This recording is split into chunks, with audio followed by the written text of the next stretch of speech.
Patah berbeda dengan kebanyakan gunung pada umumnya.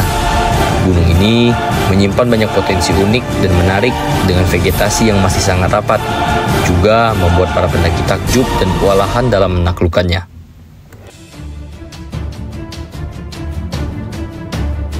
Perjalanan kami awali dengan melakukan upacara pelepasan secara simbolik oleh Ketua Umum untuk kelancaran dan keberhasilan tim ekspedisi Mahupala. Persiapan kami sudah rampung sejak sebulan yang lalu. Dengan demikian, kami sudah siap menaklukkan kejamnya jalur Gunung Patah. Hari ini kita akan menuju Desa Manau 9 untuk melakukan ekspedisi Gunung Patah.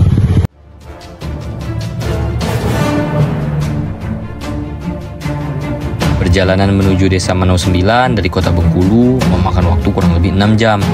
Kami sedikit terlambat memulai waktu perjalanan dikarenakan tamu dari Palembang masih ingin membeli beberapa logistik yang masih kurang. Barulah kami menjemput partner kami, yaitu salah satu senior di Mahupala dari Fakultas Pertanian yang kerap disapa Cik Rimbawan. Akhirnya, kami tiba di desa di waktu malam hari. Kami tidak punya banyak waktu untuk berleha-leha. Seketika, sampai di rumah Bang Nopri, ternyata beliau masih dalam perjalanan dari Bintuhan menuju Desa Manau 9. Akhirnya, kami diarahkan untuk singgah sekaligus memeriksa perlengkapan dan logistik di kediaman Mang Ya. Karena capek di perjalanan, setelahnya kami pun langsung beristirahat.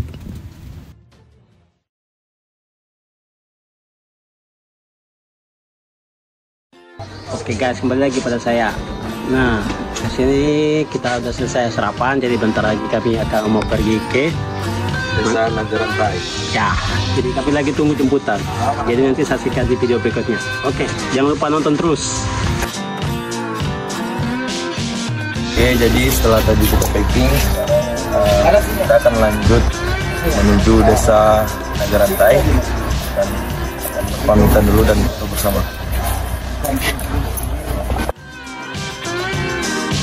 Setelah sarapan lalu berpamitan, kami melanjutkan perjalanan dengan menggunakan angkutan mobil yang sudah disiapkan oleh Bang Nopri untuk menuju Desa Nagarantai yang merupakan tempat pemberhentian terakhir kami sebelum akhirnya kami memulai perjalanan. Jadi kami dalam mobil, bukan dalam mobil, di atas mobil lah. Jadi kami ada berapa perjalanan. Mungkin sekitar berapa kilo bang? Sekitar 15 kilo. Wah jauh kan. Kalau kami dari sana berjalan, capek kami tuh. Kita bayangkan lah, apalagi medannya udah besar. Nah, kalau ditarik. Ya. Menempuh perjalanan sejauh 15 km, akhirnya kami tiba di pemberhentian akhir. Seharusnya mobil bisa masuk sampai ke dalam lagi. Namun, akibat longsor, mobil hanya bisa mengantarkan kami di sini. Ya, masih lumayan jauh sih. Jadi terpaksa kita melakukan long march, kira-kira 2-3 km. Tapi tak apalah, yang penting tabah sampai akhir. Perjalanan hari ini kita berdoa dulu menurut agama dan kepercayaan kita masing-masing, semoga dalam perjalanan dan lingkungan dan tidak ada kendala. Berdoa dimulai.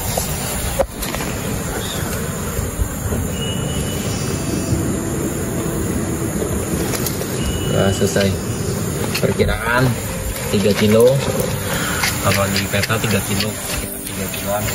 Target jam 1 lah, sampai situ baru kita makan siang. Ya, setelah berdoa dan menetapkan target, kami mulai menjajal teriknya matahari untuk menuju PT LHMA 1. Menghadapi teriknya matahari dan jalan bebatuan cukup menguras energi kami di awal-awal. Nafas tersengal-sengal seolah jantung tidak tentu arah untuk memompa darah. Oke guys, kami udah di pertengahan ini. Sekarang berada di sungai apa ini? Nggak tahu juga nih. Sungai apa? Areng. Sungai Areng. Nah, ini lagi capek nih mereka nih. Ini juga nih. Abangku, sehat bang? Mantap. Ini yang di bawah juga nih ada. Lagi cuci muka. Katanya udah keringat sampai basah semuanya itu. Ini ada 2 lagi pengunjung sana. Bisa lihat. Biasa pengunjung gitulah.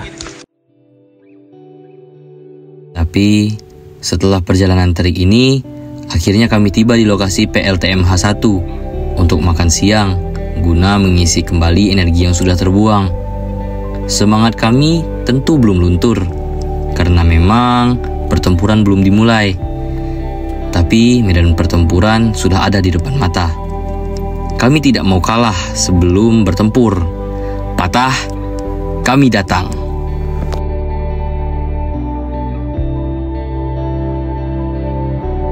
Baru saja dimulai, kami sudah disuruh cium lutut. Salam perkenalan yang cukup jahat. Dasar patah. Perjalanan di hari pertama, kami cukup kecewa karena pemandangannya sangat tidak mengenakan mata. Kami menemukan wilayah perambahan di kawasan hutan lindung. Ya, sangat disayangkan. Padahal kita sebagai generasi yang menikmati keindahan alam dan kekayaannya seharusnya bisa mempertahankan keasliannya untuk anak cucu kita nanti.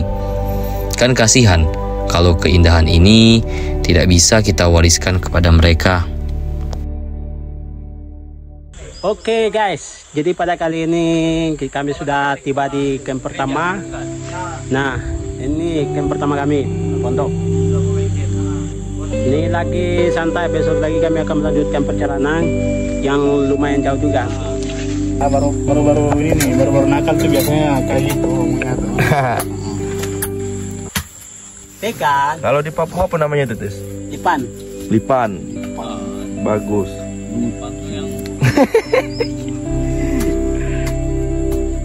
Aduh, lupa gue namanya nih. Lewing.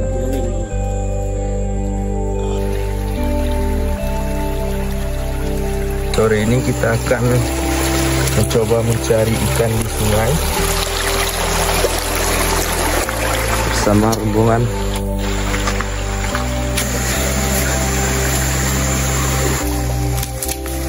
Awas jatuh. Bersama rombongan, kami mencoba keberuntungan untuk mencari lauk tambahan. Ada yang mancing ikan, dan sisanya menyiapkan masakan untuk nanti kita makan malam.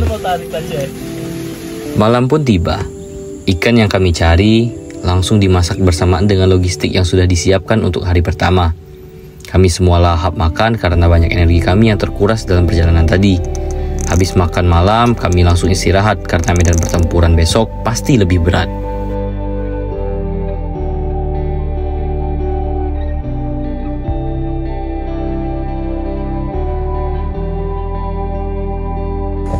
Sebelum kita melakukan perjalanan, mari kita berdoa sesuai dengan masing-masing. Doa mulai.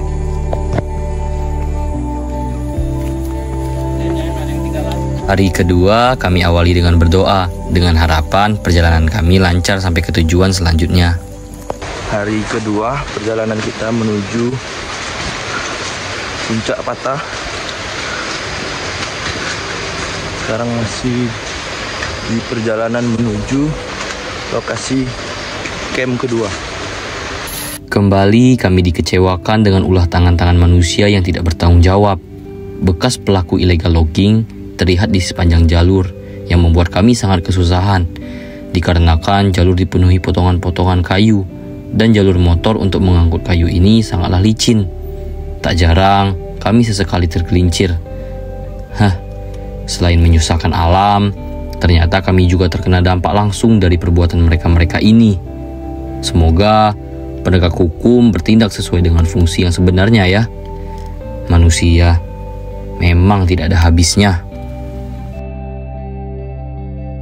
Air sangat penting untuk menunjang kelancaran perjalanan. Kami harus benar-benar memanajemen air supaya kami tetap fit dalam menaklukkan kejamnya Patah.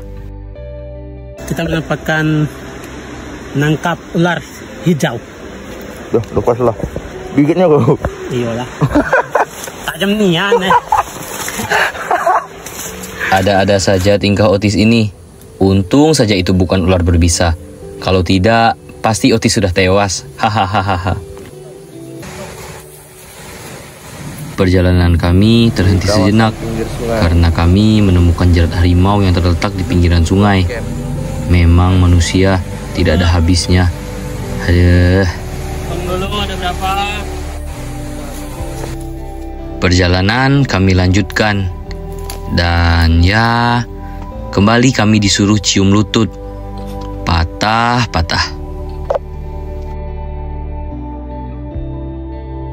Setelah seharian kami melakukan perjalanan, akhirnya kami tiba di camp kedua. Perjalanan masih panjang, jadi kami tidak punya waktu untuk berleha-leha. Kami pun bergegas masak, lalu makan dan lanjut beristirahat.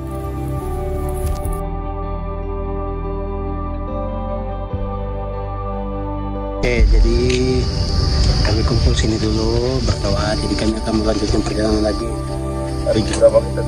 Hari ketiga. Ya, gitulah. Untuk semangat aja. Keren. Perjalanan. Mari kita mulai dengan doa. Kau depan, Ti.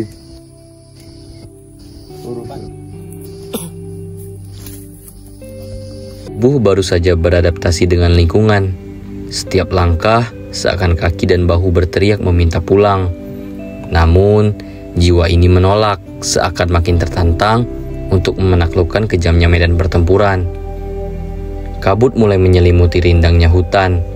Tubuh yang semulanya hangat, mulai kalah dengan dingin pelukan kabut. Tapi bukan hambatan bagi kami. Kami harus bergegas menemukan lokasi camp selanjutnya. Harapannya, kami menemukan camp yang dekat dengan sumber air, karena stok air kami sudah mulai terbatas. Ayo tim, kita pasti bisa. Oke, WhatsApp juga. Apa kabar kalian semua? Sehat-sehat selalu ya. Nah, kami istirahat dulu bentar, makan siang. Nah, Habis.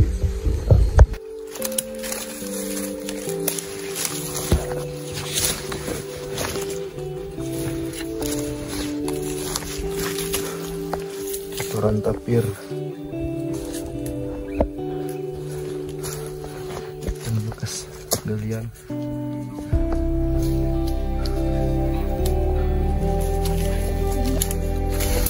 Posisi masih dalam perjalanan menuju camp Cul 3 dan suasana sekarang sedang berkabut.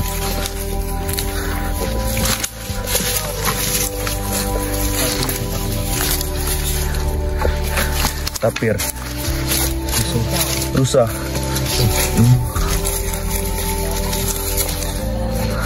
Ini kita lanjut perjalanan hingga menemukan sumber mata air. Air Tuhan sedikit demi sedikit mulai turun.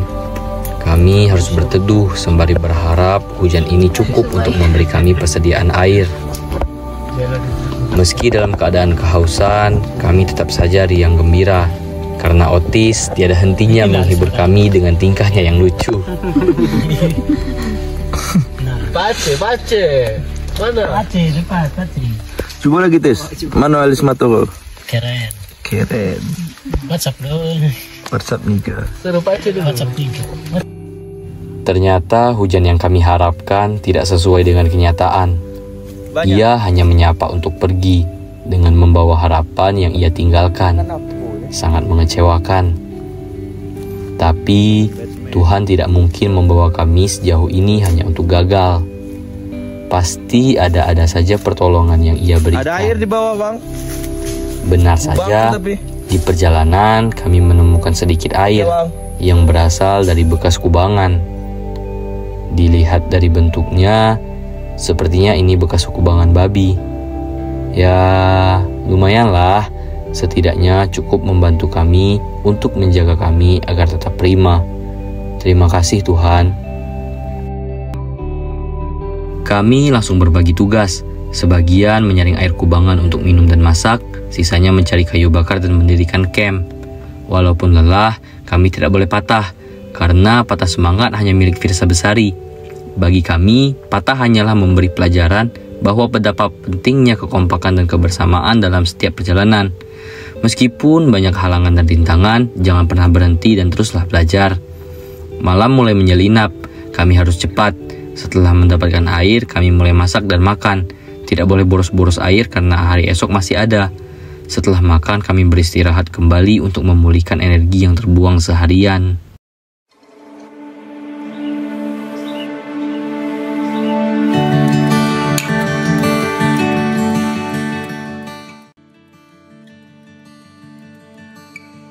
Oke, what's up guys? Selamat pagi, sehat selalu. Nah bang, jadi ini kita akan melakukan perjalanan lagi ya? Iya. Sekarang hari keempat. Jadi semangat aja ya guys. Tuh. Pagi ini sangat cerah. Kami menyambutnya dengan riang gembira. Walaupun dihadapi dengan kenyataan bahwa kami masih punya banyak PR perjalanan, ditambah dengan persediaan air yang terbatas, membuat kami sedikit melemah. Pandangan mata tiada hentinya mencari ke kiri dan ke kanan, berharap pada sumber air yang bisa kami manfaatkan. Buat bak juga karena kehabisan air, jadi kita memanfaatkan akar pohon untuk mengambil air. Oke. What's up Niga? Untungnya, akar pohon yang menggantung memiliki kandungan air yang cukup untuk sedikit membasahi tenggorokan yang sudah kering. Walaupun agak sedikit pahit, tapi hanya ini satu-satunya yang bisa kami manfaatkan. Menghadapi vegetasi bambu yang cukup unik membuat kami takjub. Susunan bambu yang begitu rapat seakan membentuk labirin. Pemandangan ini mengalihkan pikiran kami terhadap kehausan yang kami rasakan. Tibalah waktunya untuk beristirahat. Di tengah vegetasi bambu, kami menemukan lokasi yang cocok untuk mendirikan camp. Sebagian tim bersiap untuk mengubur logistik untuk kami pulang nanti. Karena tidak mungkin logistik ini akan kami bawa sepanjang perjalanan. Sebagian lagi mencari sumber air. Jadi kita sedang mencari sumber mata air guys. Sudah hampir kurang lebih 2 jam menyusuri lembah, dan akhirnya kita menemukan sumber air. Titik air yang sudah di floating dalam GPS cukup jauh dari lokasi camp, sekitar 500 meter. Tapi ingat, itu tembak lurus, medannya belum tahu. Alhamdulillahnya, kali ini kami tidak zonk. Karena beberapa floating air kami sebelumnya ternyata kering karena musim kemarau. Sangat melegakan. Kami tidak bisa terlalu lama di sini. Kami harus segera pulang ke camp karena bukan hanya kami yang butuh air, kawan-kawan juga butuh. Burung pasir, sumpah, cok. Iko namanya orang minum air macam seperti 1 tahun kita minum. Karena jarak yang cukup jauh, kami harus melewati gelapnya malam untuk kembali ke camp. Ini cukup menghambat perjalanan kami. Ada saja cobaan hidup. Adik, kenapa adik? Nunggunya bahaya juga. Nggak apa-apa lah. Nikmati sambil saprokon.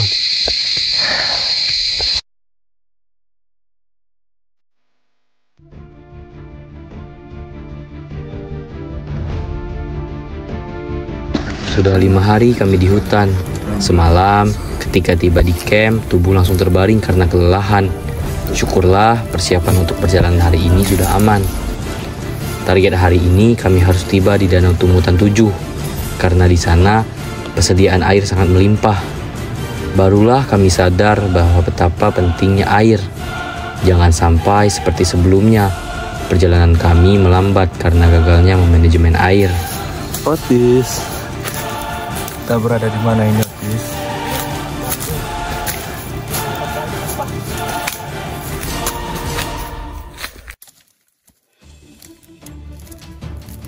Trek yang kami lalui masih melewati vegetasi bambu. Dari ketinggian 1900 mdpl hingga hari ini, kami masih saja tebas sana-sini. Lumayan juga menguras energi. Jalur tirai bambu. Mariana. Mantap. Oke. Jadi pada kali ini kami udah mulai dekat sama danau. Bersama orang Palembang di belakang. Dan masih ada lagi depan. Lumayan buruk juga ini jalannya, tapi lumayan mantap lah. Enggak kemarin yang buruk kali itu, sumpah, di mobil, atas mobil.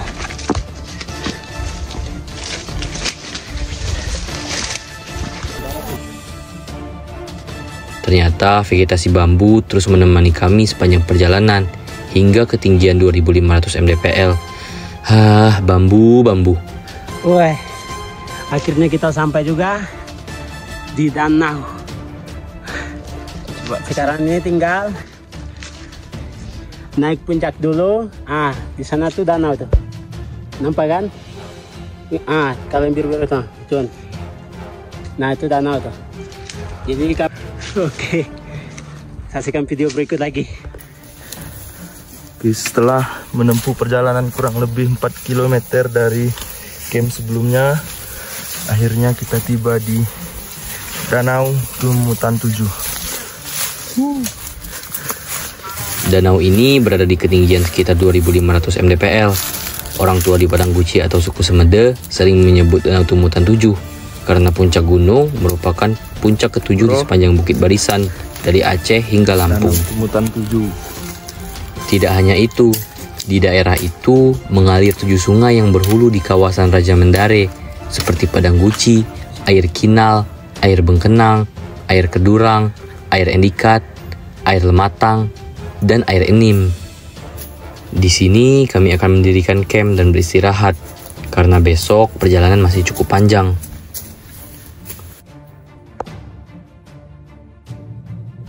Malam pun tiba, suhu sangat dingin.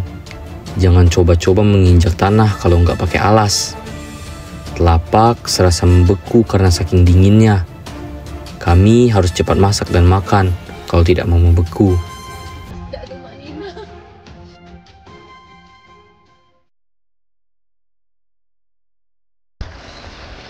Shalom, selamat pagi. Jadi kami berada di Danau Tumutan 7. Jadi bentar lagi kami akan siap-siap mau berangkat ke puncak Gunung Patah. Terima kasih Danau Tumutan 7. Kau memang indah, tapi dinginmu cukup membuat kami tersiksa. Tibalah saatnya kita harus berpisah. Teman-teman, kawan-kawan dan abang-abang, sebelum kita berangkat, mari kita berdoa.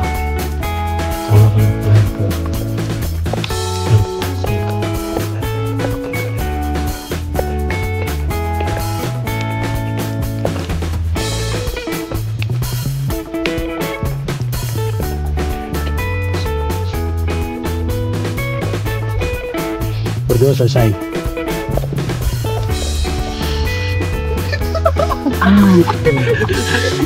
Perpisahan ini kami awali seperti biasa dengan menundukkan kepala sembari bermunajat kepada Tuhan Yang Maha Kuasa untuk meminta kelancaran dan keselamatan dalam perjalanan.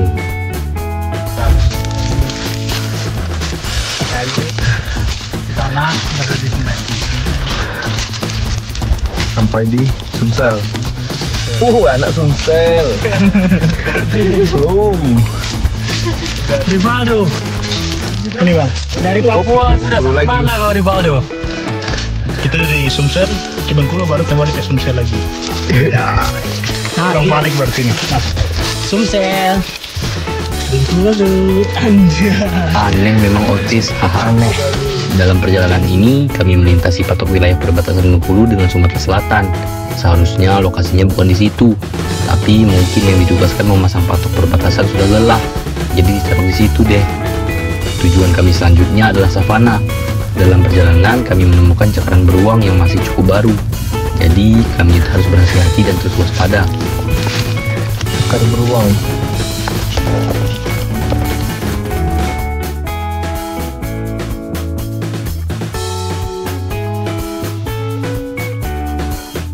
Ini dia pelatihnya.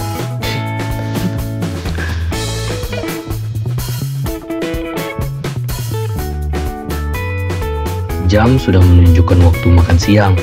Kami harus kembali mengisi energi karena suhu yang cukup dingin. Jangan sampai perut kami terlalu kosong, nanti bahaya. Sekarang berada di ketinggian 2500 dan suhunya sangat dingin. Berhubung ini musim kemarau jadi dingin sekali. Iyakah tidak? Nah, Kau kedinginan? ini lumayan juga nih. Ternyata otis juga bisa kedinginan walaupun kulitnya setebal badak. Sebelum tiba di savana, kami mampir sebentar untuk menyapa indahnya Danau Merah. Kata orang-orang, danau ini menyimpan banyak misteri, mulai dari hewan-hewan yang sangat besar. Apakah benar berita yang tersebar? Kita buktikan nanti. Tapi di mana merahnya? Dan mana yang mereka bilang danau?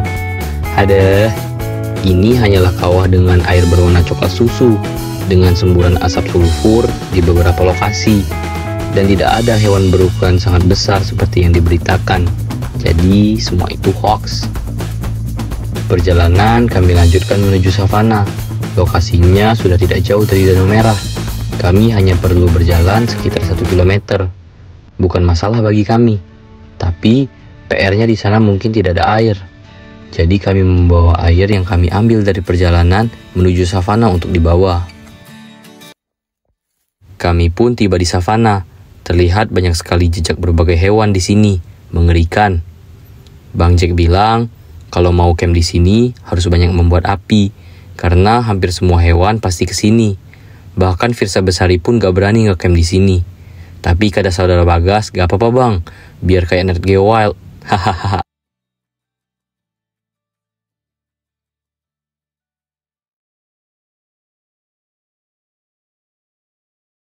Mulai. Malam berhasil kami lewati dengan selamat. Alhamdulillah tidak ada gangguan secara langsung. Walaupun Otis sering dikagetkan dengan suara-suara hewan di malam hari. Kami melanjutkan perjalanan dengan tujuan selanjutnya, Camp Keluang. Dengan rencana kami akan meninggalkan barang bawaan kami sementara di sana. Kami tidak boleh berleha-leha di sini.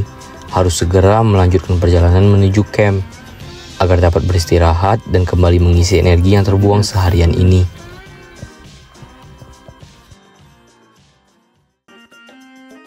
Tidak jauh berjalan, akhirnya kami tiba di camp Keluang. Setelah meninggalkan sebagian barang, kami bergegas menuju puncak.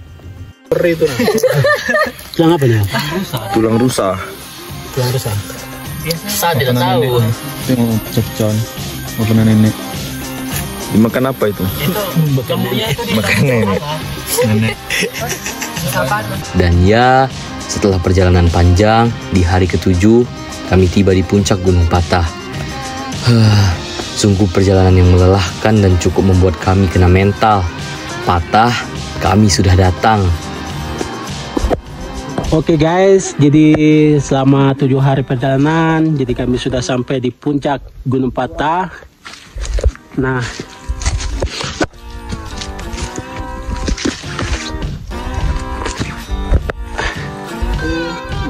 Gunung Patah.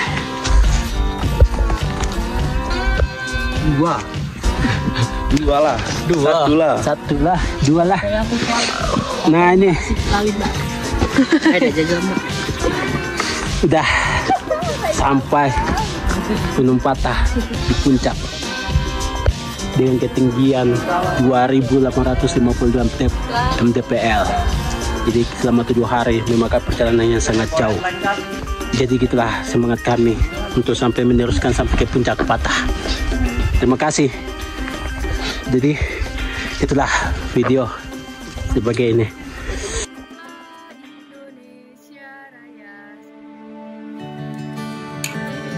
Sebagai generasi penerus bangsa, sudah sepantasnya kita berusaha untuk mempertahankan pertahanan bangsa. Jangan sampai kita tergoncang oleh arus perkembangan teknologi dan budaya luar yang sudah mulai melunturkan semangat perjuangan dan rasa cinta terhadap bangsa Indonesia. Teruslah jaya Indonesiaku. Dirgahayu Republik Indonesia ke-79. Merdeka!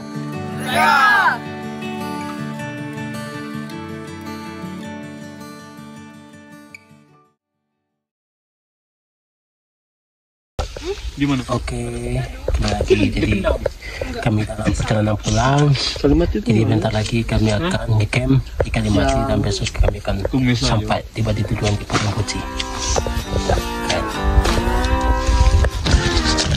Dari Kalimati targetnya. Tibalah saatnya kami untuk pulang. Target kami hari ini harus tiba di camp Kalimati. Trek yang kami lewati dipenuhi pepohonan cantigi yang khas. Artinya kami sudah dekat dengan kawah.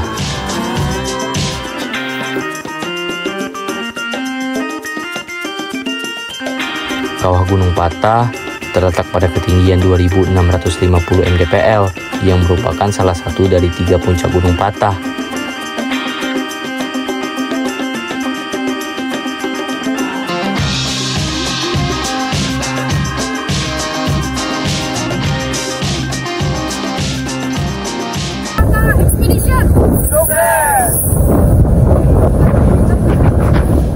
Kami tidak boleh berleha-leha di sini.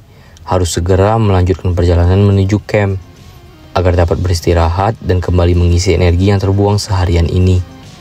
Mata ini tiada hentinya melihat ke kiri dan ke kanan, saking indahnya.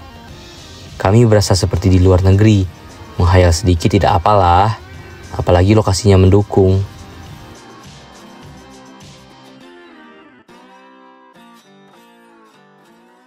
Tiba di Kalimati, syukurlah air sangat melimpah.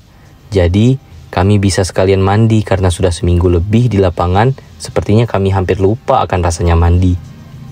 Seperti biasa, kami membagi tim untuk mendirikan camp dan sebagian lainnya mengambil air dan masak.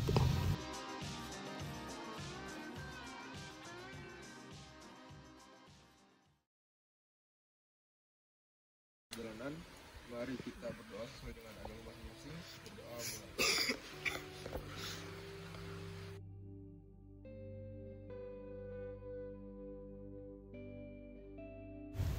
Hari ke-9 terasa sangat singkat. Jalur yang kami ambil menuju lokasi penimbunan logistik cukup enak dan memangkas waktu. Tiba di sana, kami mendirikan camp dan bermalam di sana.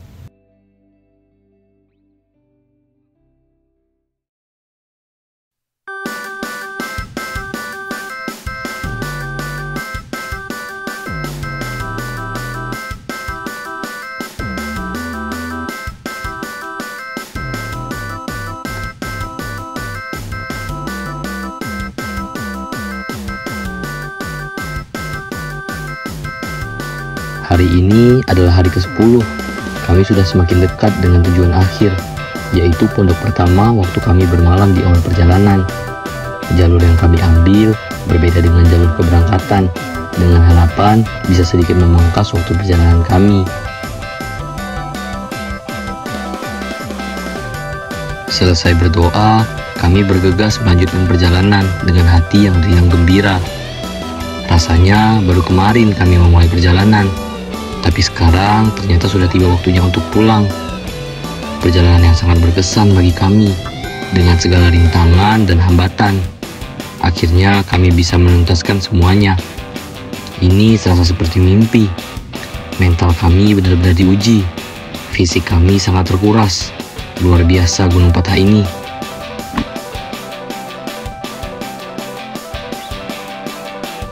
Seharian di perjalanan dengan mengandalkan GPS dan offline maps oleh navigator andalan kami, Bang Jack dan Bagas. Tak terasa, hari sudah hampir gelap dan rupanya belum ada tanda-tanda kami akan tiba di lokasi tujuan. Sembari menenangkan diri dan beristirahat, kami kembali mempersiapkan diri untuk tantangan selanjutnya yang kami kira sebelumnya sudah selesai. Patah memang menyimpan banyak kejutan.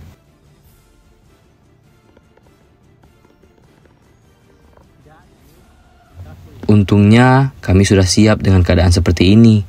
Kami segera mengeluarkan headlamp dari masing-masing carrier. Dan ya, gelap pun tiba, ditemani dengan kabut yang menyelimuti hutan.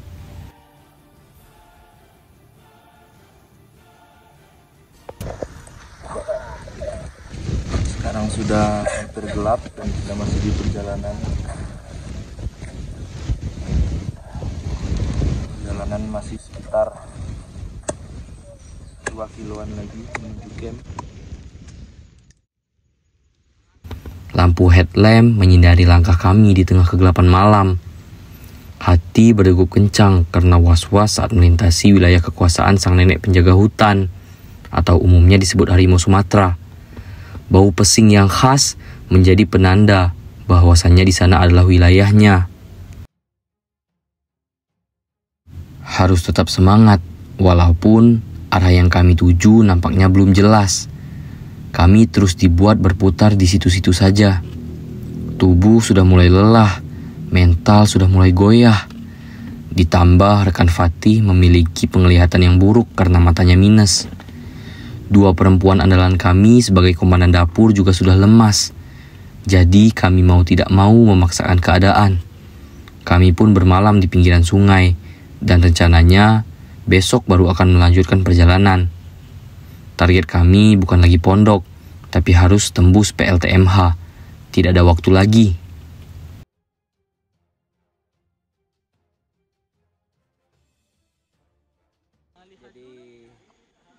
Kami udah sampai, jadi ini kami mau perjalanan untuk balik. Ini. Udah ganti lagi mobilnya ini, warna hitam, nggak tahu memang orang kaya juga. Oke. Semalaman kami dibingungkan oleh gelapnya malam dan terus berputar-putar di satu tempat hingga semua cadangan baterai semuanya habis. Sayang sekali, keseruan dalam kecemasan semalam tidak terdokumentasi. Tapi sudahlah, bukan itu tujuan utama. Yang terpenting, kami semua berhasil selamat dan menaklukkan kejamnya jalur gunung patah. 11 hari sudah kami bersama dalam segala perjuangan. Kini saatnya kami berpamitan dan menuju kota Bengkulu untuk pulang ke rumah masing-masing. Terima kasih Gunung Patah atas pelajaran berkesannya.